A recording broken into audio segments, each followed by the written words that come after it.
المجيد بسم الله الرحمن الرحيم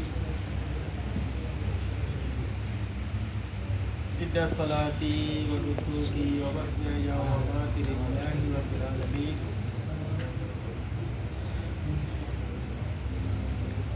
সম্মানিত প্রাণপ্রিয় দিনী ভাইরা, আসসালামু আলাইকুম ওয়া রাহমাতুল্লাহি ওয়া বারাকাতুহু। ওয়া আলাইকুম আসসালাম ওয়া রাহমাতুল্লাহি ওয়া বারাকাতুহু। মহান রাব্বুল আলামিনের হাজারো শুকরিয়া, যিনি আমাদেরকে হাজারো ব্যস্ততার মাঝে আমাদেরকে এখানে একটা দিনই একটা জলসায় একত্রিত হওয়ার তৌফিক দান করেছেন। এই জন্য মনিবের দরবারে আমরা সবাই কলেমাদের শুকর আদায় করছি। আমরা সবাই করছি আলহামদুলিল্লাহ। দরুদ ও সালাম মানবতার মুক্তির দিশারি, মানবতার মহান শিক্ষক, আখিরি নবী, বিশ্ব নবী, যে নবীর মাধ্যমে আমরা সুন্দর একটা দিন পেয়েছি, একটা জীবন ব্যবস্থা পেয়েছি, সেই নবীর প্রতি আমরা সবাই সমস্যা করি সাল্লাল্লাহু আলাইহি ওয়াসাল্লাম এবং সাহাবায়ে কেরামদেরকে আমরা স্মরণ করি, যাদের ত্যাগ ও কুরবানির বিনিময়ে, যাদের অক্লান্ত পরিশ্রম, যারা নিজেদের পরিবার পরিজনের মায়া ত্যাগ করে সে হাজার হাজার মাইল দূরে, সে মক্কা থেকে শুরু আফ্রিকা ইউরোপ পর্যন্ত গিয়ে এই দিনের দাওয়াত পৌঁছে দিয়েছে, সে মধ্যে বোঝাইদেরকে আমরা স্মরণ করছি। আমরা তাদের সেই দেখানো পথে আমরা নিজেরাও যাতে চলতে পারি, সে অক্লান্ত পরিশ্রম করতে পারি, আল্লাহ যাতে আমাদেরকে সেই তৌফিক দান করেন।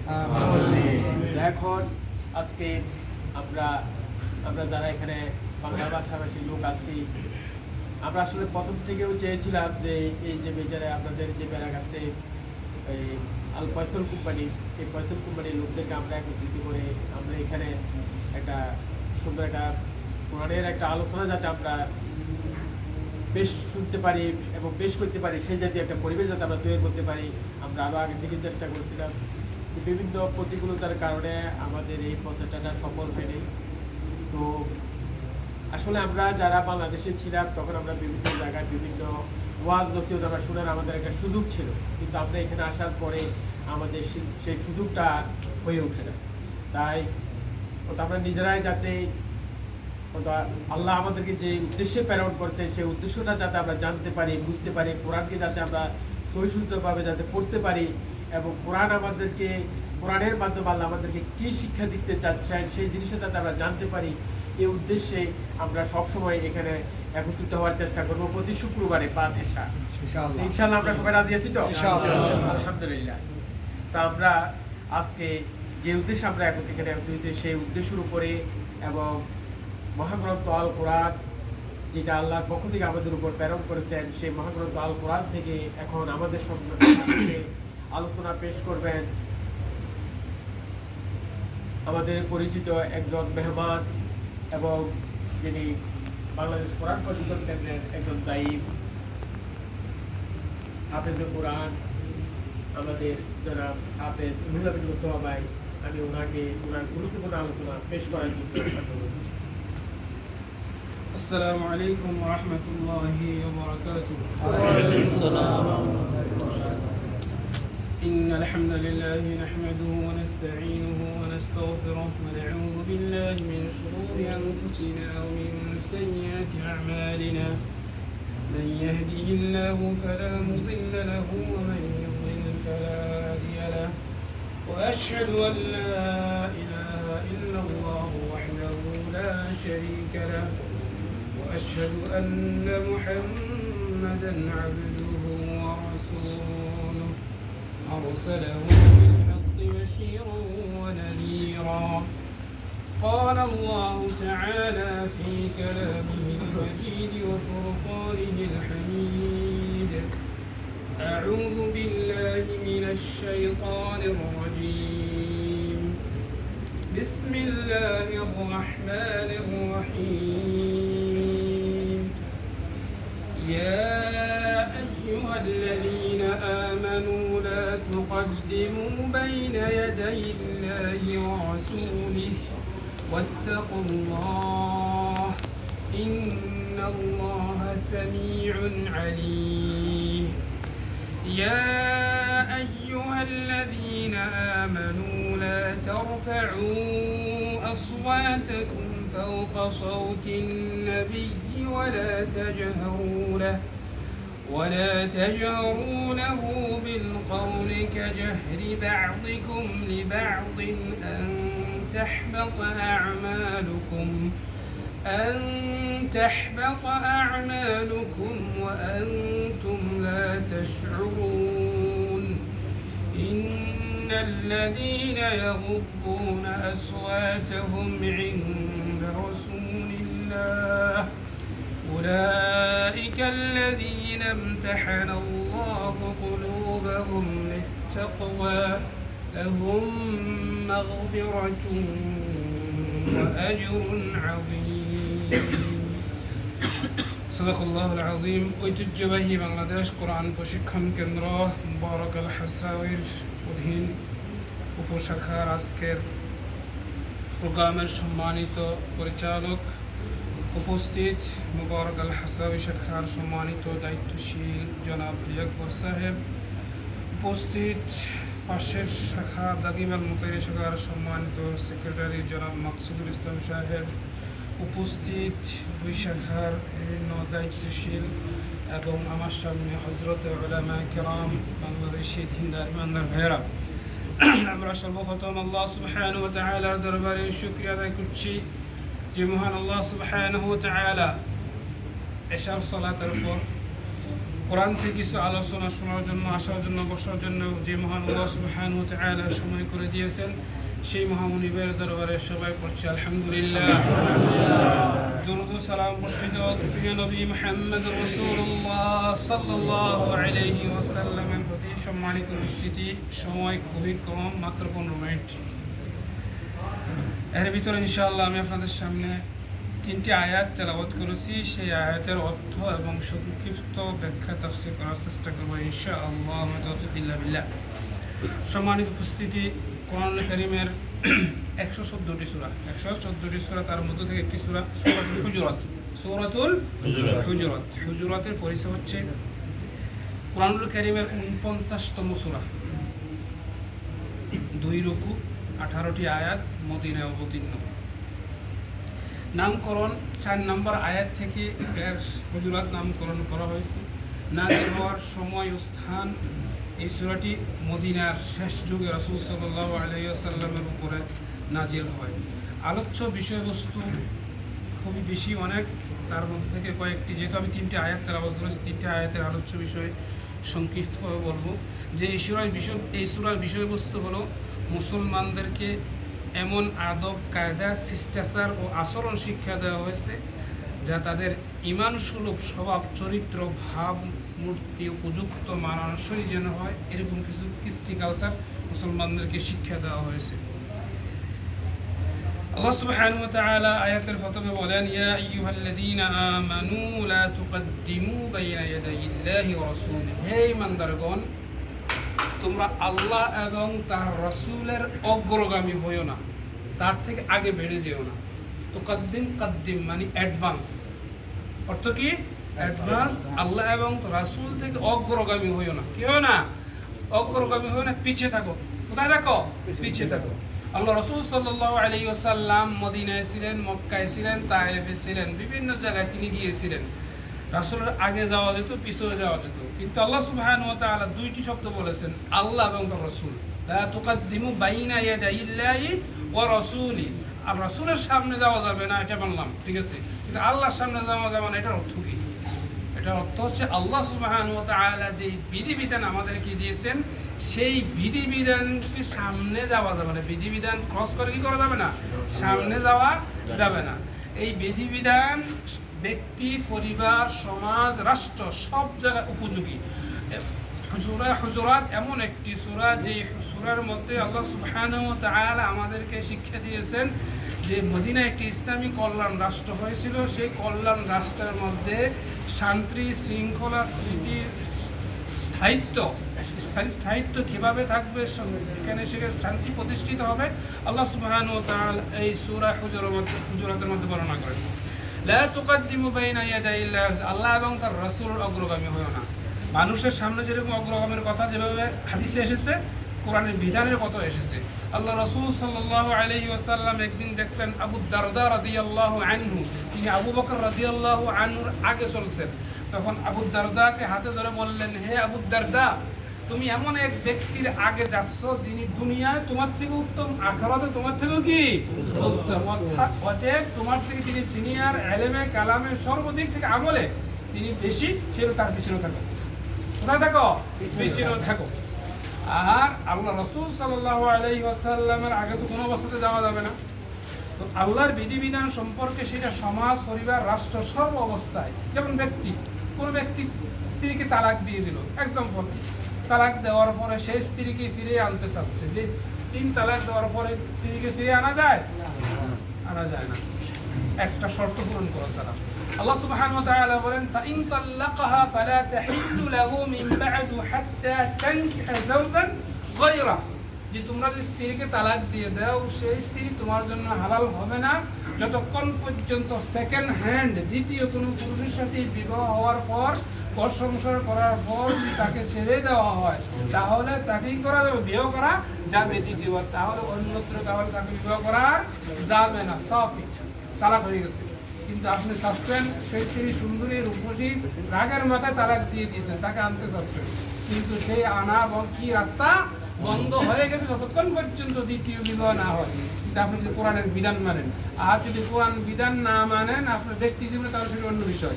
তাহলে বোঝা গেল যে আল্লাহ সুবহানাহু ওয়া তাআলা যে বিধান দিয়েছেন, এই বিধানের ভিতরে আপনাকে কি করতে হবে? থাকতে হবে, সেটাকে ক্রস করা যাবে না, সেটা ক্রস করা যাবে না। এটার কথা আল্লাহ সুবহানাহু ওয়া তাআলা বিধানের কথা বলেছেন। আরেকটি উদাহরণ দেওয়া যায়, আল্লাহ সুবহানাহু ওয়া তাআলা বলেন, ইউসিকুমুল্লাহু ফি আওলাদিকুম লিয-যাকারি মিসলু হাযযিল উনসায়াইন। আল্লাহ সুবহানাহু ওয়া তাআলা সিদ্ধান্ত দিয়ে দিয়েছেন, বিধান দিয়ে দিয়েছেন যে একজন ছেলের পরিমাণে যে সম্পদ 2 জন মেয়ের সমান হবে, 2 জন মেয়ের সমান হবে। একজন ছেলে যা পাবে 2 জন মেয়ে তা পাবে। কিন্তু আপনি এই বিধানকে মান্য করলেন না, এই বিধান কি করলেন না? মানলেন না। তাহলে আপনি আল্লাহ এবং তার রাসূলকে ক্রস করে সামনে চলে গেছেন, আল্লাহ সুবহানাহু ওয়া তাআলা আরো যে বিষয়গুলো বলেছেন কোরআনুল কারীমের মধ্যে বিধান দিয়েছেন, ওয়াস-সারিকু ওয়াস-সারিকাতু ফাকতাউ আইদিয়াহুমা জাযাআন বিমা কাসাবা নাকালাম মিনাল্লাহ, আল্লাহু আজিজুন হাকীম। যে সুর এবং সুন্নি, নারী এবং পুরুষ উভয় যদি সুর সাব্যস্ত হয় সাক্ষী প্রমাণে, তাদের হাত কেটে দাও। তাদের কি কেটে দাও? হাত কেটে দাও। কিন্তু আপনি বললেন যে এই আইন বর্বর, এই আইন আমরা মানি না, তাহলে কি করতে হবে? তাকে জেল দিতে হবে। তাহলে আপনি আগে বেড়ে গেলেন, তাই কি করলেন? আগে বেড়ে গেলেন। আল্লাহ সুবহানাহু ওয়া তাআলা সূরাতুল আহজাব 63 নম্বর আয়াতে বলেন, ওয়ামা কানা লিমুমিনিন ওয়ালা মুমিনাতিন ইযা কাদাল্লাহু ওয়া রাসূলুহু আমরান আন ইয়াকুনা লাহুমুল খিয়ারাতু মিন আমরিহিম ওয়া মান ইয়াসিল্লাহু ওয়া রাসূলাহু।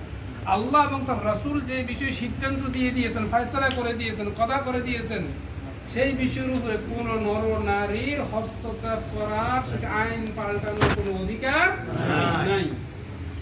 মদ হারাম না হালাল? হারাম। জিনা হারাম না হালাল? সুদ হারাম না হালাল? তাহলে এই সুদের বিষয়ে কোনো বিল আনা সংসদে, একটা রাষ্ট্রে জিনার বিষয়ে বৈধ লাইসেন্স দেওয়া হবে কি হবে না, জিনার লাইসেন্স দেওয়া হবে কি হবে না, মদের লাইসেন্স দেওয়া কি হবে কি হবে না, সুদ কত পার্সেন্ট হবে, বাংলাদেশ কেন্দ্রীয় ব্যাংক সিদ্ধান্ত নেবে, এই বিষয় বৈঠক করা কি জায়েজ কি জায়েজ নাই? জায়েজ নাই। এটা আল্লাহ তাআলা রাসূল কি করে দিয়েছেন? ফয়সালা করে দিয়েছেন। অর্থাৎ যদি আপনি এইগুলো ওভারটেক করেন, তাহলে আপনি আল্লাহ তাআলা রাসূল কি করলেন? ওভারটেক করলেন। লা তুকাদ্দিমু বাইনা ইয়াদাইল্লাহি ওয়া রাসূলি, আল্লাহ এবং তার রাসূলের সামনে অগ্রগামী কি বলো না, বেশি বুঝতে যেও না। কারণ আল্লাহ এবং তার রাসূল যে বিধান দিয়েছেন, এই বিধানের শান্তি, এই বিধানের শৃঙ্খলা, এর থেকে নিজে নিজে বিধান বানিয়ে, নিজে নিজে আইন বানিয়ে, নিজে নিজে সংসদ থাকবে, থাকুক, কিন্তু সংসদ চলবে আল্লাহ এবং তার রাসূল যে বিধিবিধান দিয়েছে সেই বিধানকে সামনে রেখে। এই বিষয়ে একটি হাদিস রয়েছে, মুআদ ইবনে জাবাল রাদিয়াল্লাহু আনহু আল্লাহ রাসূল সাল্লাল্লাহু আলাইহি ওয়াসাল্লাম ইয়ামেনের শাসক, বিচারক হিসেবে তাকে পাঠালেন। হিসেবে বিচারক হিসেবে পাঠানোর পূর্বে বললেন, হে মুআদ ইবনে জাবাল, তুমি যখন ইয়ামেনে যাচ্ছ, সেখানে তুমি তাদেরকে বিচার ফায়সালা কি দিয়ে করবে? তখন বলছেন, কেন ইয়া রাসূলুল্লাহ, আল্লাহর কোরআন দিয়ে করব। তখন তিনি বলেন, কোরআনে যদি স্পষ্ট বিধিবিধান না থাকে তখন তুমি কি দিয়ে করবে? তখন বললেন যে আমি রাসূলের সুন্নাহ দিয়ে করব। যদি সেখানে সুস্পষ্ট বিধান না থাকে তাহলে কি দিয়ে করবে? বললেন যে আমি ইজতিহাদ দিয়ে করব। দেখা গেছে ইজতিহাদ হচ্ছে কয় নম্বরে? 3 নম্বরে। আল্লাহর কোরআন 1 নম্বরে, 2 নম্বরে রাসূলের হাদিস, 3 নম্বরে ইজতিহাদ। কিন্তু আজকের রাষ্ট্র পরিচালনা হয় 3 নম্বর এসে গেছে 1 নম্বরে। 3 নম্বর এসে গেছে কয় নম্বরে? 1 নম্বরে। ইজতিহাদ দিয়ে হয়, মানুষের মন মস্তিষ্ক প্রশোষিত যে আইন কানুন হয় সেইটা দিয়ে হয়। কোরআন সুন্নাহর যে আইন আছে, বিধিবিধান দেওয়া আছে, সেটাকে অনেক সময় আমরা স্পর্ধা দেখায়, সেটাকে চেঞ্জ করে দেওয়ার জন্য বলি যে নারী পুরুষ সমান অধিকার দিতে হবে, মেয়েকে ঠকানো যাবে না। আমি স্ত্রীকে বিবাহ করব, তালাক দিব না করবো সেটা আমার ব্যক্তিগত বিষয়, রাষ্ট্র সুদ ধরে দিবে 100%, সেটাকে আপনাকে মানতে বাধ্য করা হয়। অর্থাৎ আল্লাহ এবং রাসূলের বিধানকে বিদ্যাঙ্গুলি দেখানো, মুসলমানরা বিদ্যাঙ্গুলি দেখানো স্পর্ধা দেখায়। আল্লাহ সুবহানাহু ওয়া তাআলা বলেন, ইয়া আইয়ুহাল্লাযীনা আমানু লা তুকাদ্দিমু বাইনা ইয়াদাইর রাসূলি। কোন অবস্থাতে আল্লাহ এবং তার রাসূলের অগ্রগামী হওয়া যাবে না, পিছিয়ে থাকতে হবে। কোথায় থাকতে হবে? পিছিয়ে থাকতে হবে। ইজতিহাদ করে আপনি আধুনিকতার অনেক কিছু বাহির করেন, কোনো সমস্যা নাই। সুই বানান, রাস্তা বানান, আপনার যে ট্রাফিক সিগন্যাল আছে, আমাদের কাছে পাসপোর্ট থাকে, আমাদের কাছে পতাকা থাকে, এগুলো কোরআন সুন্নাহ আছে? কোরআন হাদিসে আছে এগুলা? নাই। কিন্তু আমরা কি এটা মানতে হয়? এগুলা মানতে, এগুলো ইজতিহাদ। এগুলো কি ইজতিহাদ? মানুষের দেশকে শান্তি শৃঙ্খলা, এটাকে আরো নিরাপত্তা দেওয়ার জন্য সেগুলো কি প্রয়োজন। কিন্তু কোরআন ও সুন্নাহ যেটাকে স্পষ্ট দেওয়া বিধিবিধান দেওয়া আছে, সেটা চেঞ্জ করার কোনো মানুষের কি না, কোনো ক্ষমতা নাই। আল্লাহ সুবহানাহু ওয়া তাআলা সেই কথা বলেছেন। তারপর বলেছেন ওয়াত্তাকুল্লাহ, আল্লাহকে ভয় করো, আল্লাহকে ভয় করো।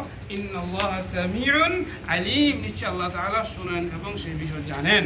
পরবর্তী দ্বিতীয় আয়াতে আল্লাহ সুবহানাহু ওয়া তাআলা বলেন, ইয়া আইয়ুহাল্লাযীনা আমানু لا ترفعوا أصواتكم فوق صوت النبي ولا تجهروا له بالقول كجهر بعضكم لبعض। হে ইমানদারগণ, তোমাদের আওয়াজ যেন রাসূলের আওয়াজ থেকে উঁচু না হয়ে যায়। হে ইমানদারগণ, তোমাদের আওয়াজ রাসূলের আওয়াজ থেকে কি না হয়ে যায়? উঁচু যেন না হয়ে যায়। এই আয়াতের সামনে এসেছে যে বনু তামিম গোত্রের কয়েকজন লোক এসেছিল রাসূল সাল্লাল্লাহু আলাইহি ওয়াসাল্লামের কাছে, বলে, ইয়া রাসূলুল্লাহ, আপনি আমাদের একজন শাসক আমাদেরকে নিযুক্ত করেন। তার মধ্যে থেকে আবু বকর রাদিয়াল্লাহু আনহু একজনের নাম ঘোষণা করলেন এবং ওমর রাদিয়াল্লাহু আনহু অন্য আরেকজনের নাম ঘোষণা করলেন। এই নিয়ে কথা কাটাকাটি অবস্থায় রাসূল উপস্থিত, রাসূল আওয়াজ থেকে তাদের আওয়াজটা বড় হয়ে গেছে। এই জিনিসটা আল্লাহ সুবহানাহু ওয়া তাআলা পছন্দ করলেন না।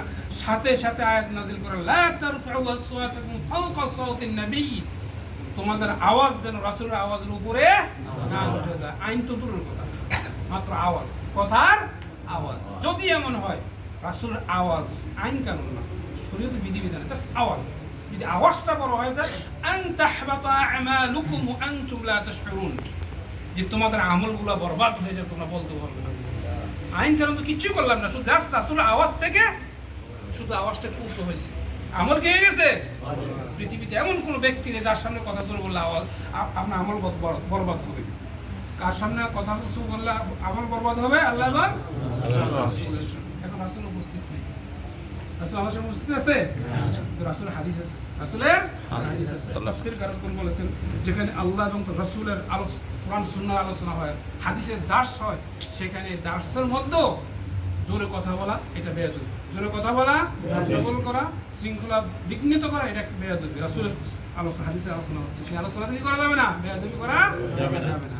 আল্লাহ সুবহানাহু ওয়া তাআলা বলেন, যদি রাসূলের আওয়াজ থেকে তোমাদের আওয়াজ বড় হয়ে যায়, তাহলে তোমাদের আমলগুলো বরবাদ করে দেওয়া হবে।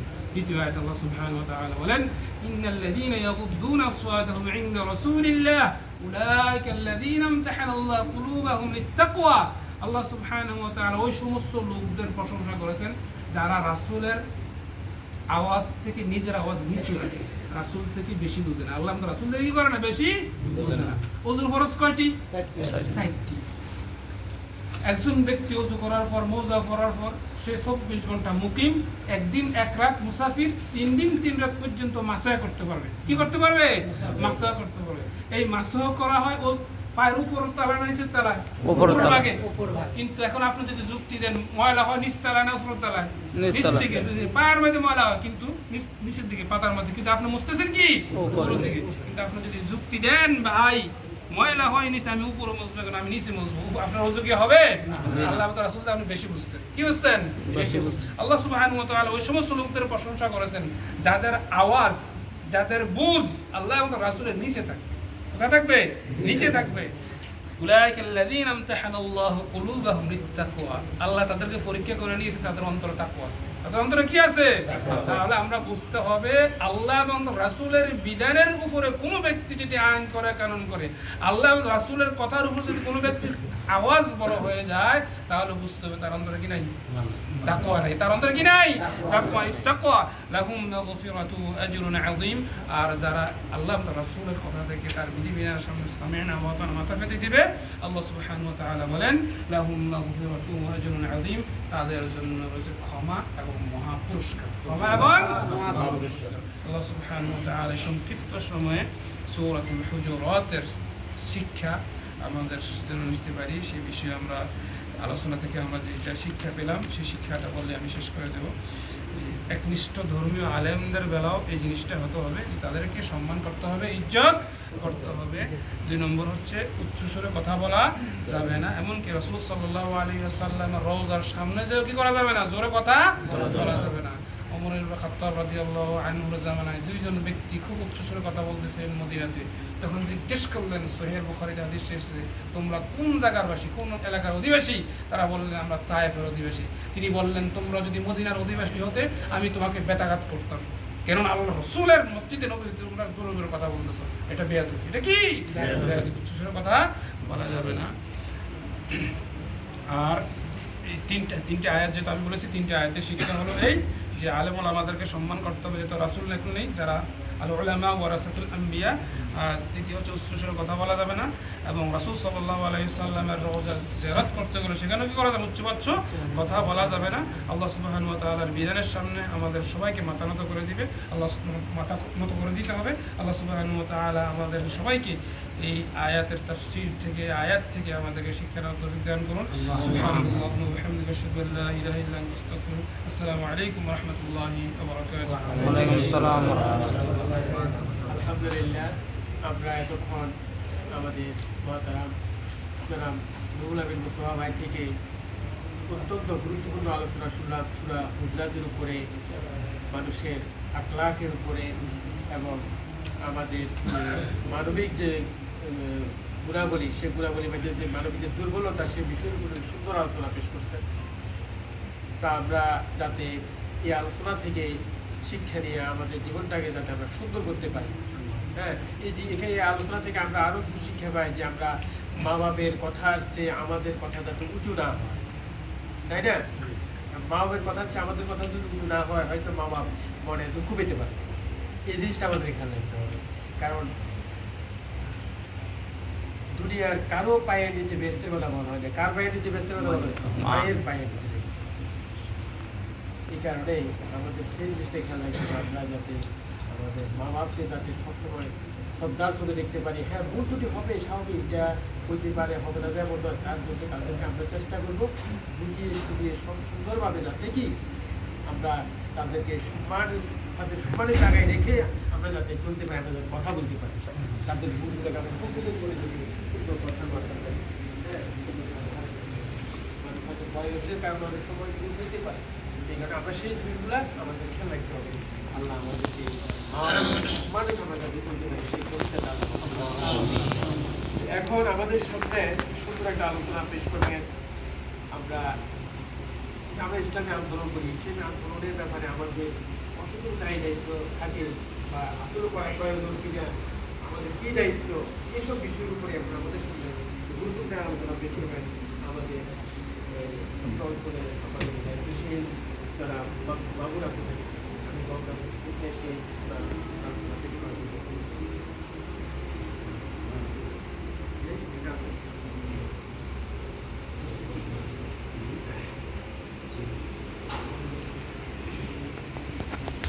আলহামদুলিল্লাহ রাব্বিল আলামিন, والصلاة والسلام على رسوله الكريم, أما بعد, أعوذ بالله من الشيطان الرجيم, بسم الله الرحمن الرحيم, إن الدين عند الله الإسلام, صدق الله العظيم। ঐতিহ্যবাহী বাংলাদেশ শিক্ষণ কেন্দ্র আয়োজিত আজকের এই নাসিবুল্লাহ মাহফিলের সম্মানিত পরিচালক এবং আমাদের উস্তাদ আজকে আমাদের হাফেজ গুলাম মুস্তফা ভাই এবং আমার নতুন ভাইরা আসসালামু আলাইকুম ওয়া রাহমাতুল্লাহি।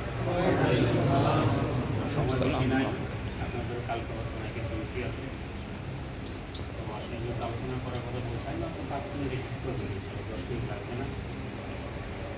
তো আসলে গুরুত্বপূর্ণ আলোচনা বলতে কি বোঝায়, আমরা মহতরাম যে আলোচনা করছেন তারই শেষের অংশ দিয়ে আমি একটু শুনেছি আর কি, যে এক উদাহরণ দিলেন যে আল্লাহ রাসূলের আইন ছাড়া, মানে অর্থাৎ আওয়াজকে উঁচু করা যাবে না, আইন কাজ দূরের কথা, ঠিক না?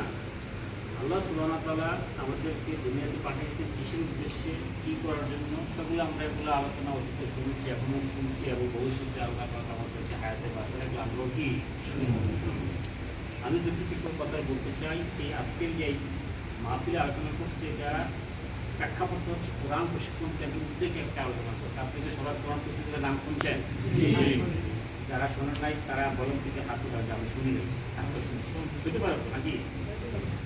হতে পারে, কোনো সমস্যা তো নেই। আমাদের কুয়েতে একটা সংগঠন আছে, বাংলাদেশ কোরআন প্রশিক্ষণ, তার নাম কি?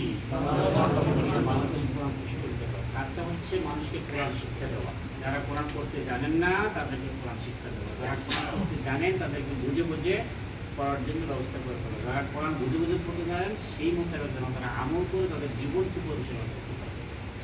কারণ এই আসমান এবং জমিনের মালিকরা আল্লাহ। আল্লাহ আমাকে সৃষ্টি করছে কে? আল্লাহ। আমার হায়াতের মালিক কে? আল্লাহ। আমার রিজিকের মালিক কে? আল্লাহ। সব কিছুর মালিক যদি আল্লাহ থাকে, তাহলে আমি যে চলবো কার হুকুমে চলবো? আমরা কি আল্লাহর হুকুমে চলি? আমরা আল্লাহর হুকুমে চলি, ঠিক আছে? চলি চলি চলে না।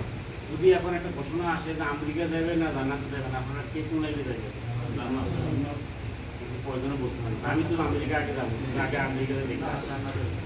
যদি আমেরিকা না যাই তো জানাতে, তাহলে 20 লাখ 40 লাখ টাকা খরচ করে মেক্সিকো বর্ডারে গিয়ে জঙ্গলে গিয়ে বলতো না যে আমি আসছি, আপনারা আসেন না, বলতো না।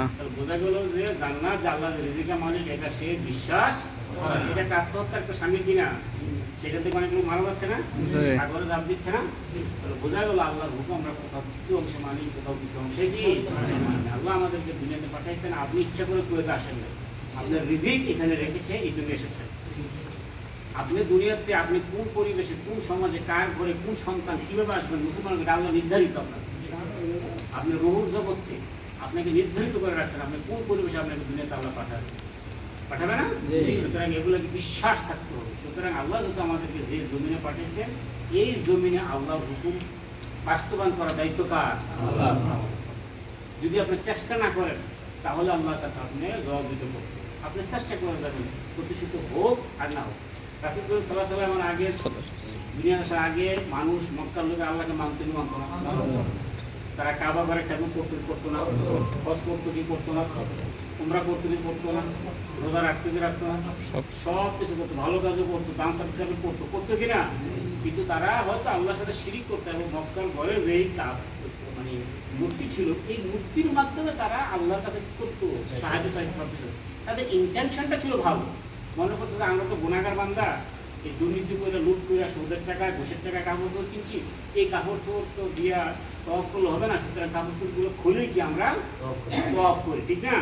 আবার কুরবানি করতো, কুরবানি করার পর মনে করতো যে রক্তগুলো কি কাবা শরীরে লাগাই দেয়। আবার মনে করতো এই মস্কার ভিতরে, কাবা ঘরের ভিতরে ইব্রাহিম আলাইহিস সালামের মূর্তি কি ছিল, জানতো তারা ইব্রাহিম সালামটা ভালো মানুষ ছিল নাকি। তখন বলতো আল্লাহ ওনার উসিলায়, ওনার কাছে চাইতো, ওনার উসিলা আমাকে কি করো, মাফ করো, ওনাকে উসিলায় রিজিক চাও। এইটা নামে ছিল কি শিরক। সেটা ইন্টেনশনটা ছিল ভালো, কিন্তু এটা ছিল শিরক, ঠিক আছে নি? আমরাও এখন আমাদের দেশে, যেহেতু আমরা বাংলাদেশে বসবাস করি, আমরা অনেক জিনিস আমরা নিজেরা নামাজের জন্য আমরা নিজেকে আল্লাহকে স্বীকার করি, কিন্তু মসজিদের বাইরে গেলে আবার কি করি, ওই নেতার অনুগত করি, নেতার স্লোগান দিই, নাকি অমুক নেতার চরিত্র ফুলের মতো পবিত্র। তাহলে আল্লাহ কি বলতো? আল্লাহ কি সার্টিফিকেট দিচ্ছে উল্লেখের চরিত্র ব্যাপারে? আল্লাহ যে কার সার্টিফিকেট? আল্লাহ রাসূলের সার্টিফিকেট দিয়েছেন, ওনার চরিত্রের সার্টিফিকেট দিয়েছেন। আমরা কি আল্লাহ রাসূলের সার্টিফিকেট দিই না? সুতরাং আমরা এই জন্য আল্লাহর হুকুম আমরা মানি না, এই জন্য আমাদের দেশে শোক ঘোষ মারামারি রাজধানী কাটাকাটি মারামারি বাড়ছে না কমছে? এত আলেম এত হাফেজ এত মসজিদ এত মাদ্রাসা থাকা সত্ত্বেও এই যে শীতকাল আসতেছে প্রায় বাংলাদেশে ৬৮,০০০ গ্রামের ভিতর 10টা করে মাহফিল হইলে ৬,৮০,০০০ মাহফিল হয় নাকি? তাহলে প্রতিকারে 10টা মাহফিল যদি হয় তারপরে ওই গ্রামে এক মাসে 10টা ফুল হয় কিনা হয়? তাহলে মাহফিলের কোনো কাজ হচ্ছে না, ওয়াজের কোনো কাজ হচ্ছে না, হাফেজের কোনো কাজ হচ্ছে না, আলেম বলবে এগুলো বন্ধ করা না। এই জন্য হচ্ছে না যে আল্লাহর হুকুম পালন করার জন্য আমরা কোনো চেষ্টা করি না। আল্লাহর হুকুম যদি পালন করতাম বুঝতাম তাহলে মৃত্যুকে আমরা ভয় পেতাম না। তাকে যদি মৃত্যু করি তাহলে জাহান্নামে আমার আল্লাহ কি করবে? জাহান্নামে দিবে, রাখি জান্নাতে দেবে না। আমি যদি সুদ খাইতাম সুদের কি শাস্তি দিতে বসতাম, বসে শাস্তি দিতে বসতাম, দুর্নীতি শাস্তি দিতে বসতাম, হাজারি শাস্তি দিতে বসতাম, তাহলে আমি আল্লাহ প্রথম থেকে চলতে পারবো। এই কোরআন প্রশিক্ষণ কিন্তু এই দাওয়াত দিচ্ছে যে আসুন আমরা সকলে সম্মিলিতভাবে যেন আল্লাহ বা কোরআনে যেভাবে আমাদেরকে চলতে বলছে আমরা যেন সেভাবে চলতে পারি এবং আমাদের সমাজে যেন আল্লাহর হুকুমটা যেন আমরা বাস্তবায়ন করতে পারি। আমি চেষ্টা করে যাবো নাকি? দাদায় তাল গাছ নাতি তাল গাছ লাগাইছে, দাদায় তাল গাছ লাগাইছে, নাতি কি খায়? অনেকে তাল গাছ খেয়ে দিতে পারে না, তাহলে ফল কি খেয়ে দিতে পারে না। বদরের যুদ্ধে যেই সাহাবীরা শহীদ হয়েছেন গেছেন যুদ্ধ করবে বলে, তারা কি জানতো ইসলাম প্রতিষ্ঠিত হবে কিছুদিন পরে? তারা জেনে যায়। সুতরাং এখন বলবেন যে আরে ভাই এখন তো আমরা চেষ্টা করলে কি লাগবে, মানুষ যে বেশি হিফককে নাকি হ্যাঁ আমরা পক্ষ ধরাই নাকি না, এই কথাটা বলা চলে না। আমি আমার চেষ্টা করি, আল্লাহ আমার দেখবে কি চেষ্টা।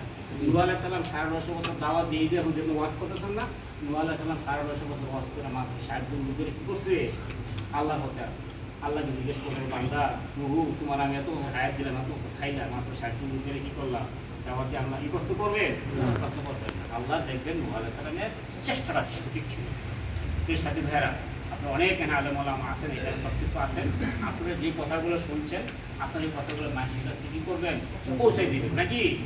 এমন দায়িত্ব যদি আপনি নামাজ নিয়ে আসতে পারেন, কোরআন প্রসঙ্গে নিয়ে আসতে পারেন, আপনি জানবেন না সে আইসা ভালো মানুষ হয়ে গেলো, কোরআন শিখলো, কোরআন মধ্যে অনেক আমল নামা আপনার আমল নামায় দেখবেন আপনার সব কি লেখা হয়ে গেছে ওই ডেস্টিনির মতো। একজনের ঢুকলে উপরের পর্যায়ে কি লোকের ভিতরে অ্যাকাউন্টে টাকা বিকাশ বুঝেছে না? বুঝেছিনি?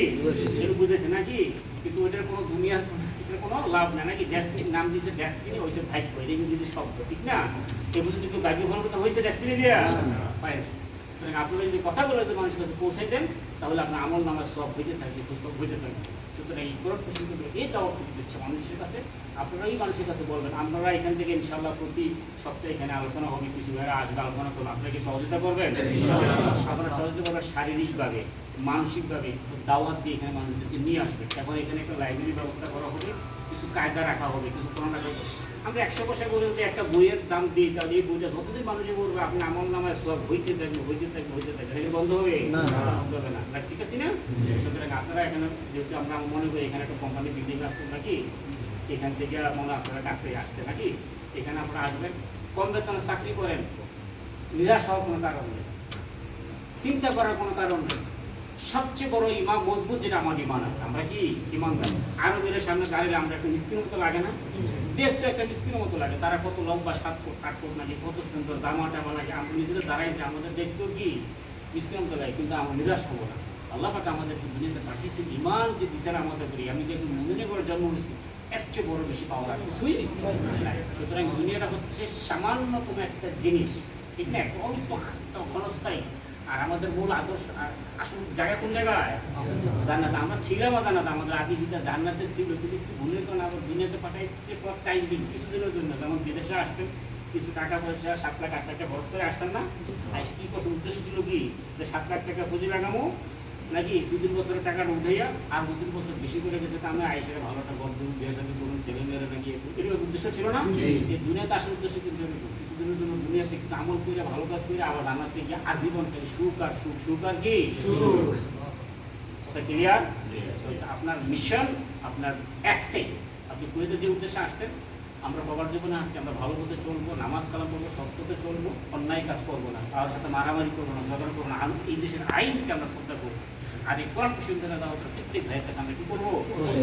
এটুকুই আমার নসিহা। আল্লাহ সুবহানাহু ওয়া তাআলা আমাদের সকলকে আমার আলোচনা থেকে আমি সবার জন্য আমরা পালন করতে পারি। আল্লাহ আমাদেরকে সেই করি দান করুন। ওয়ালাইকুম আসসালাম। আলহামদুলিল্লাহ, আমাদের সম্মানিত দায়িত্বশীল মহতারাম যারা বগুড়া আব্দুল হাকিম ভাই অত্যন্ত সুন্দরভাবে এবং রসালোভাবে আমাদেরকে ঈদের গুরুত্ব এবং আমাদের এবং আমাদের জীবনটাকে আমরা কীভাবে গঠন করবো সেই জাতীয় একটা প্রেক্ষাপট তুলে ধরে সুন্দর একটা আলোচনা আমাদের সামনে পেশ করছেন। তো আমরা চেষ্টা করবো ইনশাল্লাহ নিজেরা এই পথে চলতে এবং আমাদের বন্ধুবান্ধব যারা আছে তাদেরকেও এখানে নিয়ে আসতে আমরা চেষ্টা করবো। প্রতি শুক্রবারে বা দেশে এখানে প্রোগ্রাম হবে, আমরা সবাই চেষ্টা করবো তাড়াতাড়ি করিয়ে এলো টাইম নেই। আমি যাকে নিয়ে আসবো সে যদি এখানে এই প্রোগ্রামে রেগুলার করে এবং এখানে আলোচনার মাধ্যমে জ্ঞান অর্জন করে তাহলে আমার সামনে শুধু তাকে ফোন দিবে যে একটা টাকা দিবে যে একটা টাকা আপনি নিজেও সব পাইলেন এবং যাকে আসবেন তার মাধ্যমে আপনি সব পাইলেন। হ্যাঁ, এভাবে যদি সবের বাড়িতে সবকে জায়গায় চলতে থাকে তাহলে আমাদের জীবনটা কি হয়ে যাবে, মানে আমলে আমলে পরিপূর্ণ হয়ে যাবে। আল্লাহ যাতে আমাদের করতে পারি আমাদের জন্য সহযোগিতা আপনারা